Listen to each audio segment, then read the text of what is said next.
할렐루야. 제가 2주 전에 예수님 당시 유대 사회에서 살던 여인들의 삶이 많이 힘들었다라고 말씀을 드렸습니다.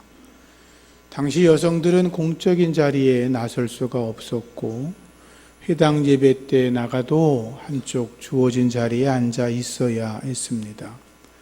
남자들은 예배할 때 기도하면서 하나님 저를 여자로 만들지 않은 하나님 찬양합니다 라고 기도했는데 여자들은 그런 기도를 들으면서도 그래 당연한 거야 라고 생각을 했습니다.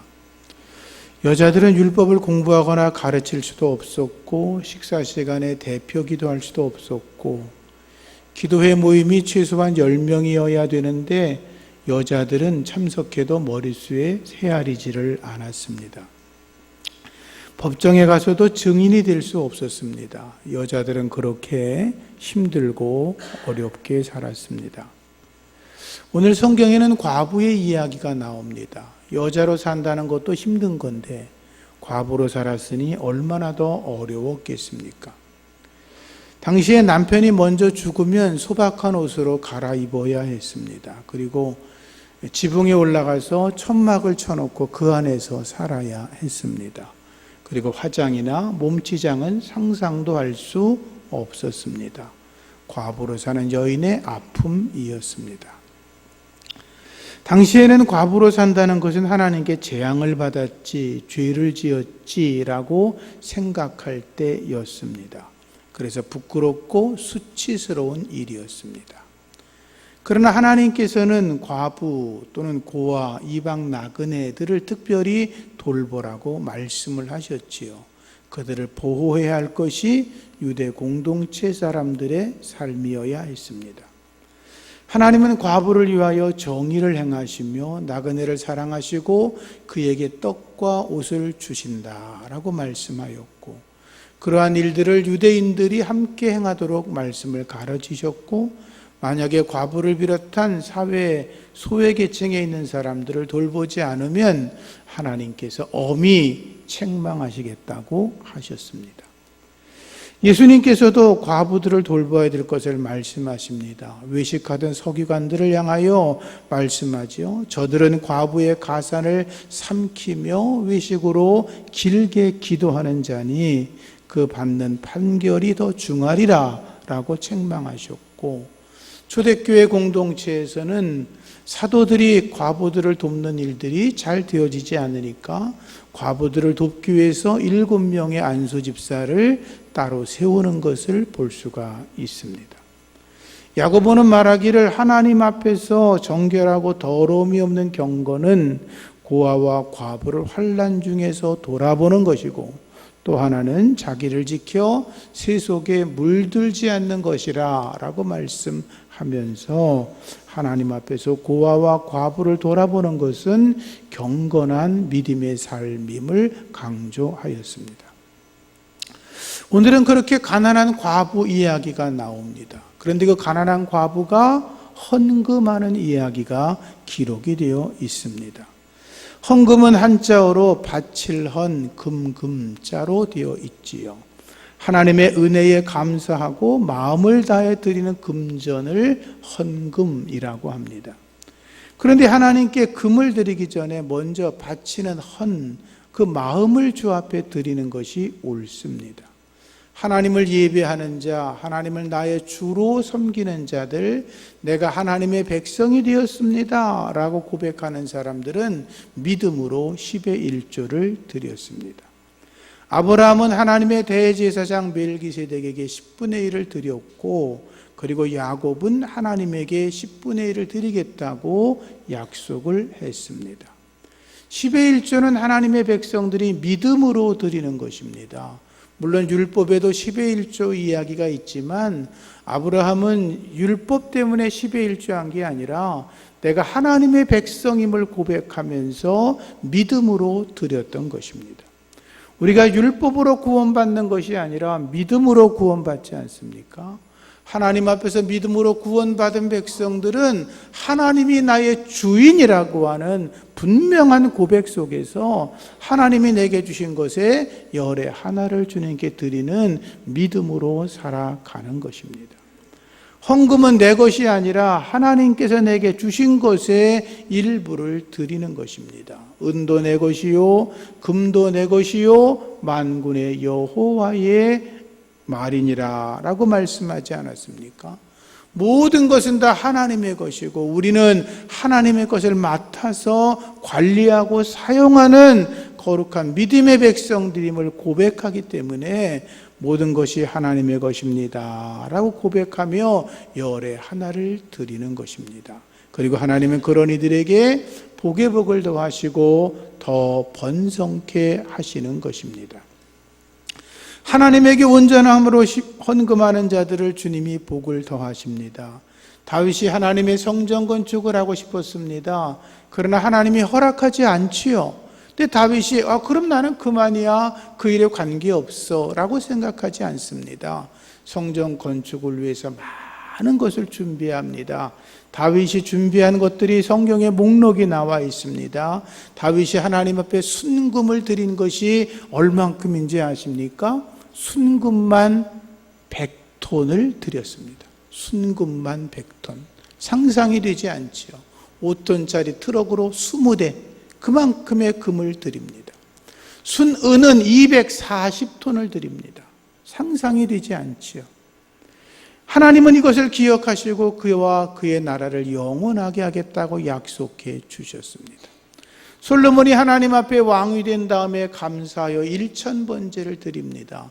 율법으로 드리는 거 아닙니다. 믿음으로 드리는 것입니다. 다윗이 율법으로 예물을 드린 게 아닙니다. 믿음으로 드렸습니다. 1000번제를 드렸더니 하나님이 그에게 듣는 마음, 지혜를 주셨다고 하셨습니다. 솔로몬이 드린 1000번제는 다윗이 드린 것에 비하면 비교가 되지 않는 것이었습니다. 그러나 그들이 억지로 드린 것이 아니라 자원하며 기쁨으로 드렸고 하나님에게 더 많은 걸 드리지 못해서 오히려 죄송한 마음으로 주 앞에 감사로 드렸다는 것을 여러분들은 성경을 통해서 알고 계십니다. 헌금은 하나님의 나라를 위해 드리는 것입니다.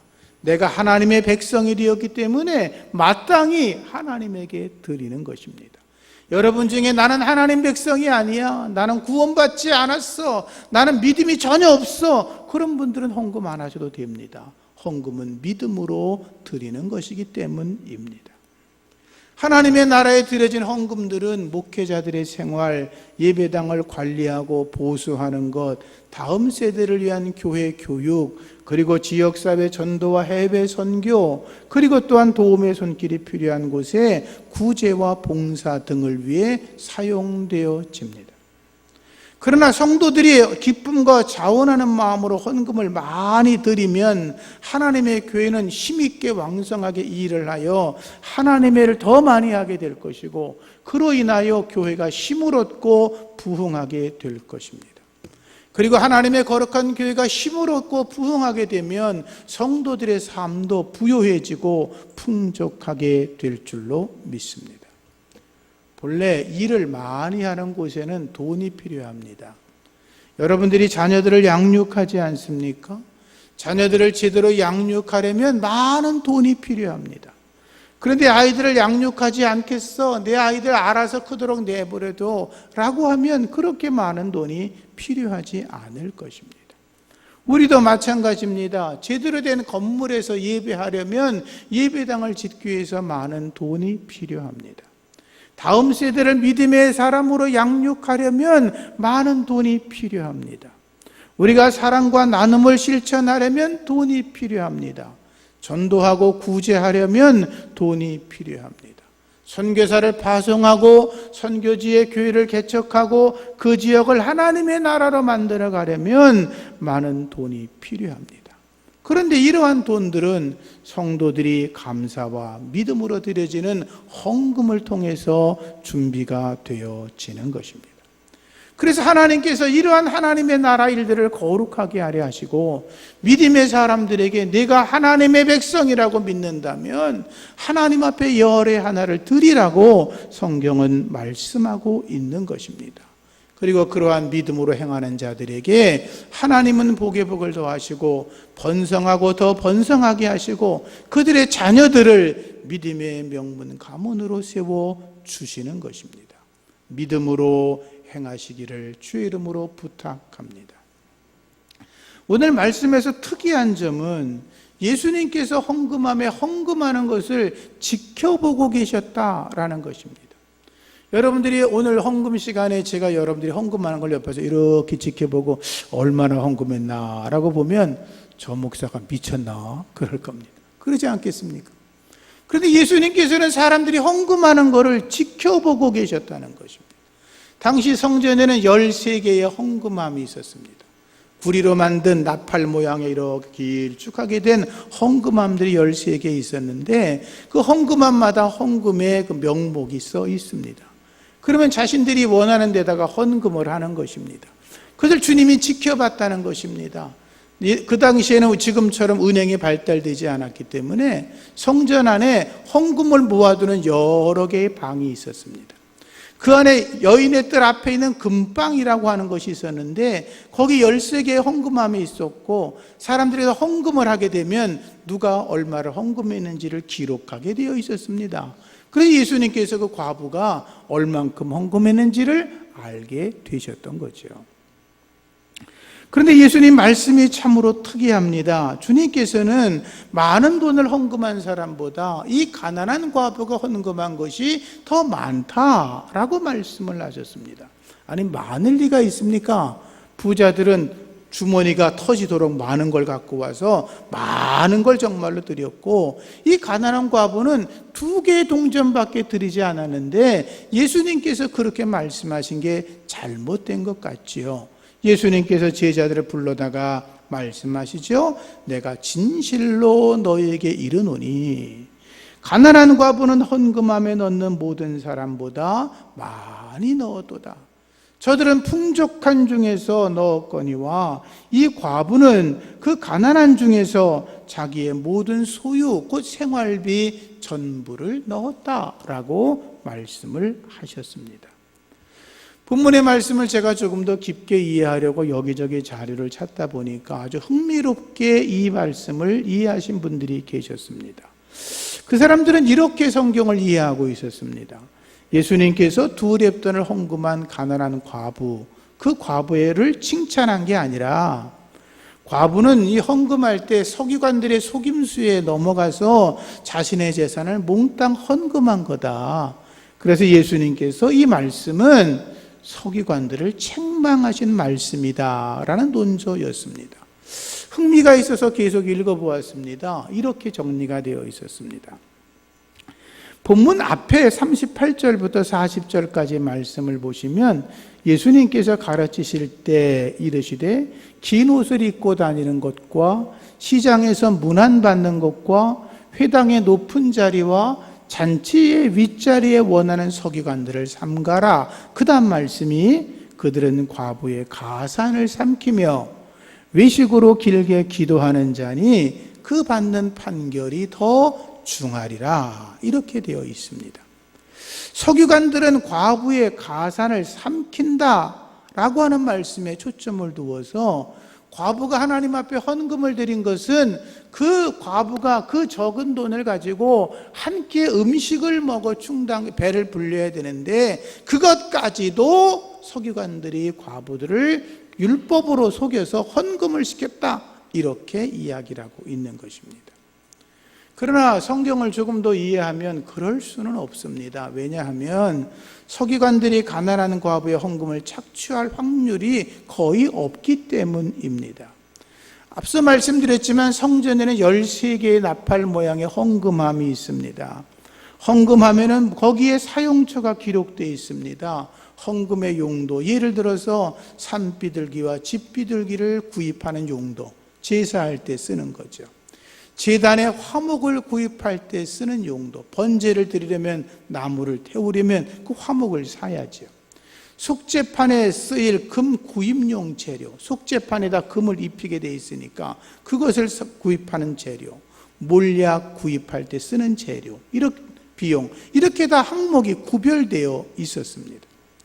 예수님께서 서기관들이 과부의 가산을 삼켰다는 건 그것은 뭐 1,000원짜리, 2,000원짜리 헌금을 긁어 모아서 서기관들이 배를 채웠다, 그런 말이 아니라 이 서기관들은 당시에 산헤드린과 관계 있는 자들이었습니다. 법정에 또는 여기저기에 민사, 형사에 관련된 재판을 다루는 사람들이었습니다. 그런데 거기에 이제 가난한 과부가 재판을 하게 되면 재판 비용을 내야 되잖아요. 그러면 가난한 사람인 줄 알면 좀 적은 비용으로 국선 변호사가 하는 것처럼 최소의 돈을 받고 재판을 잘 도와주면 좋은데, 이들은 그게 아니라 지나치게 많은 비용을 받아가지고 자기가 스스로 착복했던 것입니다. 예수님께서 말씀하시기를 저들은 하루살이는 걸러내고 낙타는 삼킨다라고 책망하지 않았습니까? 하루살이 조그만 비용은 관심도 없고 낙타 아주 엄청나게 많은 돈을 챙기는 데는 눈이 휘둥그레졌다는 거죠. 성경의 말씀을 우리가 바르게 잘 이해하는 것이 은혜이며 복인 줄로 믿습니다. 예수님께서는 저들이 헌금을 어떻게 하는지를 자세히 지켜보고 계셨습니다. 부자들이 많은 헌금을 드렸습니다. 그리고 가난한 과부가 2렙돈의 헌금을 드렸습니다. 유대인들은, 아니 우리들도 그렇게 생각할 수 있습니다. 헌금을 많이 낼 수 있는 사람은 하나님 앞에 특별히 복 받은 거야. 부자들은 나보다 훨씬 더 복을 더 많이 받은 사람이야. 하나님의 특별한 은혜가 있지. 유대인들은 그렇게 생각을 했습니다. 우리 중에도 그렇게 생각하는 분이 없지 않을 것입니다. 그런데 예수님이 이렇게 말씀하셨습니다. 낙타가 바늘귀로 들어가는 것이 부자가 하나님의 나라에 들어가는 것보다 더 쉽다라고 하셨습니다. 낙타가 어떻게 바늘귀로 들어갑니까? 그런데 낙타가 바늘귀로 들어가는 것이 부자가 천국 들어가는 것보다 쉽다고 하셨으니 부자가 된 것이 축복이라고 말씀한 게 아니라 부자가 되었다 할지라도 하나님 앞에 그 물질 때문에 참된 믿음을 얻지 못하면 천국에 들어갈 수 없다는 거죠. 그 말은 수많은 사람들이 믿음이 아니라 물질에 더 가치를 두고 있다가 하나님의 나라를 잃어버린다, 그 말이에요. 사랑하는 성도님들, 물질 때문에 믿음을 잃어버리지 말기를 주의 이름으로 부탁을 드립니다. 당시에도 헌금은 레위 지파 사람들을 생활하는데, 성전을 보수하고 관리하는데, 또 하나님께 드리는 제물, 앞서 말씀드린 것들을 구입하는데, 가난한 자들을 구제하는 데 사용되었습니다. 그러니까 부자가 드린 헌금과 가난한 자들이 드린 헌금을 구별해 놓는 게 아니라 다 함께 모아지는 것이고, 그것은 목적 헌금에 따라서 하나님의 거룩한 일들을 위해 쓰여지는 것들이었습니다. 만약에 서기관들이 속임수를 내서 가난한 과부의 그 적은 돈을 착취한 것이 맞다면 예수님은 이렇게도 말씀했겠지요. 부자들도 속임수에 넘어가서 헌금한 거다, 그것도 그럼 착취된 거라고 말씀을 하셨어야죠. 예수님은 그렇게 말씀하지 않으셨습니다. 성경을 여러분들이 보시면 복음서에 예수님께서 율법학자, 바리새인 이들과 치열하게 논쟁한 것이 있습니다. 가장 큰 사건이, 큰 제목이 뭐냐 하면 안식일 논쟁이었습니다. 예수님은 안식일 논쟁을 가지고 이 바리새인들과 끊임없이 다투십니다. 한 발짝도 양보하지 않습니다. 바리새인들이 가지고 있는 자기들의 율법주의 613가지에 자기들이 지키고 있는 것을 하나님이 말씀한 모세 율법보다 더 가치 있게 논하는 걸 가지고 주님은 끊임없이 논쟁하시고 다투십니다. 그러나 예수님은 한 번도 헌금 가지고 말씀하신 적이 없습니다. 분명하게 헌금이 잘못된 거면 예수님께서 피를 토하며 싸우셨을 것입니다. 예수님은 그렇게 한 적이 없습니다. 예수님은 가이사의 것은 가이사에게 드리고 하나님의 것은 하나님에게 드려라. 하나님의 것이 무엇입니까? 10의 1조이죠. 예수님께서 말씀하셨죠. 너희들이 11조는 드리면서 의와 긍휼과 그리고 믿음은 저버렸다라고 말씀하지 않습니까? 그러면서 이것도 행하고 저것도 행하라고 말씀하시죠. 예수님이 11조가 잘못됐다면 철저하게 바리새인과 싸우셨을 것입니다. 주님은 그렇게 하지 않으셨습니다. 헌금은 율법으로 드리는 것이 아니라 믿음으로 드리는 것입니다. 다시 말씀드립니다. 여러분들이 믿음이 없다면, 하나님의 백성이 아니라면 헌금하지 마세요. 그런 의미가 없는 것입니다. 그러니까 여러분들이 구원받은 백성이라는 게 분명하다면 하나님 앞에 10의 1조는 꼭 드릴 수 있는 믿음으로 살아가시기를 주의 이름으로 부탁을 드립니다. 새로운 주장을 하는 사람들은 이렇게 말합니다. 가난한 과부가 자기의 재산의 전부를 드렸다고. 성경을 자세히 보십시오. 재산의 전부를 드린 게 아니라 그 사람이 그날 생활비 전체를 드린 것입니다. 과부가 가지고 있던 돈은 2렙돈이었습니다. 요즘 돈으로 환산하면 한 1,000원, 1,500원 정도의 돈입니다. 그저 아주 가난한 사람들이 정말로 싸게 파는 음식점에 가면 국수 한 그릇, 요즘 국수 한 그릇도 5,000원 이상 받대, 웬만한 데는. 그냥 싸구려 김밥 하나 한 줄 겨우 사 먹을 돈이었습니다. 김밥도 요즘은 3,500원, 4,000원 하잖아요. 어디 가도 뭐 하나 사 먹을 돈도 안 되는 것이었습니다. 그런데 가난한 과부는 그것을 주님께 드렸고, 주님은 그 모습을 보시고 그녀가 없는 중에서도 그 적은 헌금을 든 것을 칭찬하신 것입니다. 아마 가난한 과부는 그랬을 겁니다. 6월절이었습니다. 그때가 많은 사람들이 예루살렘에 몰려듭니다. 많게는 200만 명, 300만 명까지 몰려듭니다. 수많은 사람들이 성전으로 향합니다. 가면서 그냥 가는 게 아니라 거기에 가서 자기들이 번제물을 드릴 짐승을 사고 드립니다. 양도 드리고 비둘기도 드리고, 어떤 이는 성전 세금을 갖다가 바치고, 어떤 이들은 헌금함 앞에 가서 각종 여러 가지 헌금을 자기의 믿음대로 드렸습니다. 어떤 부자들은 자루에 이만한 돈을 담아서 그 나팔 모양으로 된 헌금함에 쏟기 시작했습니다. 가난한 과부도 줄에 서 있었습니다. 자기도 뭔가를 드려야 되는데 드릴 게 없어요.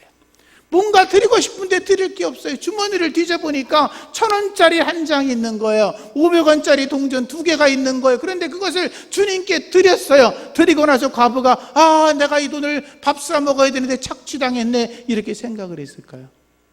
그녀는 아마도 그랬을 겁니다. 하나님 감사합니다. 제가 드릴 게 동전 500원짜리 2개밖에 없지만 주님께서 이것을 받아주시기를 원합니다. 그녀는 그리고 나서 하루를 굶었을 겁니다. 자기가 사 먹을 걸 드렸으니까. 하루를 굶고 나서 그녀가 괴로웠을까요? 하나님이 내 돈을 훔쳐갔어? 서기관들이 나를 속여서 헌금 내가 하겠어? 그랬을까요? 아닙니다. 그녀는 동전 2개를 주 앞에 드렸지만 그날 하루 그녀의 마음은 풍성했을 겁니다. 내가 이 적은 거지만, 비록 내가 굶었지만 하나님께 헌금을 드릴 수가 있었어. 여러분, 헌금은 믿음으로 하는 것입니다. 제가 고등학교 때 다니면 다시 교회를 나가면서 헌금 시간이 되면 헌금 자루가 지나가잖아요. 언젠가도 말씀을 드렸지만, 그러면 이게 좀 불편한 거예요. 아무것도 없으니까. 그런데 버스표 2장이 있으면 그 버스표 2장을 헌금을 했어요. 토큰 2개를 헌금했어요. 지금 생각하면 헌금 개수하는 분들이 얼마나 불편하셨겠어요. 그리고 집에 걸어왔어요. 1시간 반, 2시간 걸어왔어요. 어떨 때는 밥 사 먹어야 되는 데를 헌금하고 걸어왔어요. 그런데 그게 저한테, 제가 한 번도 교회가 내가 있는지 조그만 돈을 착취한다고 생각해 본 적이 없어요. 제가 신학대학을 다니면서 하나님의 기도를 시킬 때 몇십 일 동안 아침을 금식하면서 하나님 앞에 기도했어요. 아침을 굶으며 기도했으니까요. 그 시간도 기도 시간으로 채웠으니까요. 근데 그 돈을 모아가지고 식권을 사 먹지 못하는 친구들에게 나누어 주라고 헌금을 하게 됐어요. 그런데 제가 그 돈을 내가 먹을 거를 남한테 뺏겠다고 생각이 한 번도 없어요. 뭐예요? 헌금은 믿음으로 하는 거예요. 믿음으로. 믿음이 없으면 헌금할 이유가 없지요. 이 가난한 과부가 하나님 앞에 헌금하는 거예요. 2개의 동전이 있었어요. 하나는 드리고 하나는 사 먹을 수도 있어요. 그런데 그녀는 다 드립니다. 왜? 믿음이 있었기 때문에. 하나님 앞에 자신을 다 드려 마음을 다해 드린 예물을 주님이 보시고 그녀가 헌금한 것이 부자들이 드린 것보다 더 많다고 칭찬을 하신 것입니다. 그렇다고 예수님이 많은 헌금을 드린 사람을 책망하는 것은 아닙니다. 성경은 그렇게 말하고 있지 않습니다. 부자는 부자의 믿음대로, 가난한 사람은 가난한 사람 믿음대로, 특히 그 가난한 과부는 자기의 생활비 그날 쓸 것을 다 드렸기 때문에 주님이 그녀의 믿음을 보시고 더 칭찬하셨던 거죠. 믿음으로 살아가는 저와 여러분이기를 예수 이름으로 축복합니다. 과부가 드린 건 작은 것이었습니다. 조금이었습니다. 누가 봐도 그것은 아주 적은 헌금이었습니다. 그러나 가장 적은 것이었지만 그것은 가장 큰 가치를 가지고 있었습니다. 그녀의 마음이 다 향했기 때문에. 우리가 사실 그렇죠. 헌금할 액수가 조금 더 많아지면 하나님 앞에서 흔들립니다. 아니, 돈 앞에서 흔들리죠.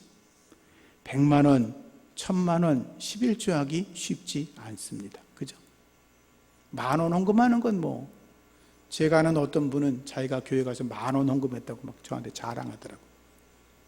믿음이 그러니까. 근데 여러분, 많은 분들이 그럽니다. 여러분 중에도 그러실 겁니다. 10의 1조를 온전히 드리지 않고 적당한 선에서 끊어서 드리는 분이 있습니다. 이만큼이 10의 1조면 요 정도 드리면 내 수준에는 뭐 내가 창피당하지 않을 정도로, 그건 자기 믿음대로 드리는 거니까 누가 뭐라고 말할 수는 없죠. 그런데 여러분, 돈의 가치가 믿음을 이기게 하면 안 됩니다. 예수님께서 하나님과 재물을 겸하여 섬길 수 있다? 없다? 없다고 하셨습니다. 돈의 가치가 나의 믿음을 이겨나가면 나는 믿음이 없는 겁니다. 그러나 돈의 가치를 내가 이길 수 있다면, 그리고 그것을 하나님의 것을 하나님께 드릴 수 있다면 그건 믿음입니다. 우리는 믿음으로 구원받았습니다. 우리는 믿음으로 사는 사람입니다. 오직 의인은 믿음으로 사는 것입니다. 믿음의 백성들 되시기를 예수 이름으로 축복합니다. 헌금은 하나님을 사랑하는 기준입니다. 헌금은 믿음의 기준입니다. 우리가 정말로 주님을 사랑하면 옥합도 깨트릴 수 있습니다. 우리가 정말로 주님을 사랑하면 내 심장도 드릴 수 있습니다. 내가 정말로 주님을 사랑하면 내 목숨도 드려 순교의 제물로 삼을 수 있습니다. 시간이 조금 갔는데 언젠가 제가 말씀을 드린 적이 있죠. 제가 대전에서 예배당을 짓는데 어느 권사님이 신문지에 헌금을 싸가지고 오셨어요. 건축헌금이라는 거예요. 두툼해요. 무슨 돈이에요? 그랬더니, 목사님, 저도 교회를 짓는데 헌금하고 싶어요. 제가 1년 동안 폐지를 주어가지고, 폐지를 주어 생활하시는 권사님이었어요. 모아온 돈인데 목사님, 하나님의 교회 짓는데 사용하시라고. 그분이요, 겨울에 불 떼는 분이 아니에요. 난방을 안 떼요. 옷을 사 입는 분이 아니에요. 생활이 어려워서. 그런데 그 1년 동안 그 고생해서 모은 돈을 가져왔는데요, 눈물이 나서 눈물로 기도한 적이 있어요. 그 돈은 제가 몇 년 동안 건축헌금을 모으고 1년 동안 생활비를 받지 않고 건축헌금 드린 것보다 더 많은 돈이었어요. 아니, 그 뒤에 또 모아드린 헌금보다 더 많은 것이었어요. 그분은 그 당시 장로님들이 땅을 팔아서 헌금하고, 그 당시 장로님들이 자기 집을 뭐 이렇게 보수하고 고칠 것들을 하지 않고 헌금하고 한 수많은 돈보다 훨씬 더 많은 것이었어요. 왜? 그 작은 헌금에는 그분의 전체의 삶과 그분의 희생과 하나님을 향한 사랑의 마음이 담겨 있었기 때문이에요. 가난한 과부가 그런 믿음으로 헌금을 한 거고, 주님은 그것을 보고 감동하시고 그녀를 칭찬하신 것이죠. 믿음의 사람 되기를 축복합니다. 우리가, 저도 그렇지만 우리가 하나님께 기도하잖아요. 하나님, 이런 문제가 있어요. 도와주세요. 저런 어려움이 있네요. 도와주세요. 지금 제가 아파요. 질병이 있어요. 빨리 낫게 해주세요. 기도하지 않습니까? 잘하시는 겁니다. 또 그래야 됩니다. 하나님의 은혜가 임할 것입니다. 가끔 하나님이 그렇게 묻지 않습니까? 그래, 내가 도와줄게. 그 기도도 내가 들어줄게. 지난번에 들어준 거지, 이번도 응답해 줄게. 다음에 또 응답해 줄 거야. 그런데 내가 하나 물어볼게. 너 정말로 나 사랑하니? 예수님이 그렇게 묻지 않습니까? 너 정말로 나 사랑하니? 너 지금 예수 믿고 나를 믿고 교회를 나가는데 너 정말로 나 사랑하고 네가 정말로 예수 믿는 사람으로 살아가니? 물질만이 아니라, 헌금만이 아니라 내가 모든 생활 속에서 정말로 내가 나를 사랑하며 살아가니? 주님의 그런 음성을 들으시고 하나님 앞에 바르게 응답할 수 있기를 주의 이름으로 축복합니다. 기도합니다. 하나님 아버지 감사합니다. 우리는 예수 믿는 사람들입니다. 그리스도인입니다. 가난한 과부가 하나님을 너무나 사랑했기 때문에 자기 하루의 생활비를 주님께 드리고 그날 배가 고파 굶어 굶주린 배를 만지면서도 하나님에게 드린 것이 있기에 감사했던 그 마음을 우리도 가질 수 있게 하여 주시옵소서. 우리도 하나님 앞에 주님, 내가 주님을 정말로 사랑합니다. 그러면서 하나님을 감동케 하는 거룩한 은혜가 우리 안에 있게 하여 주시옵소서. 의인은 믿음으로 말미암아 산다고 했는데 세상의 가치가 믿음을 이기지 못하게 하시고 우리의 믿음으로 세상의 가치와 돈의 가치를 이기며 나아가는 참된 주의 백성 되게 하여 주시옵소서. 예수님의 이름으로 기도합니다. 아멘.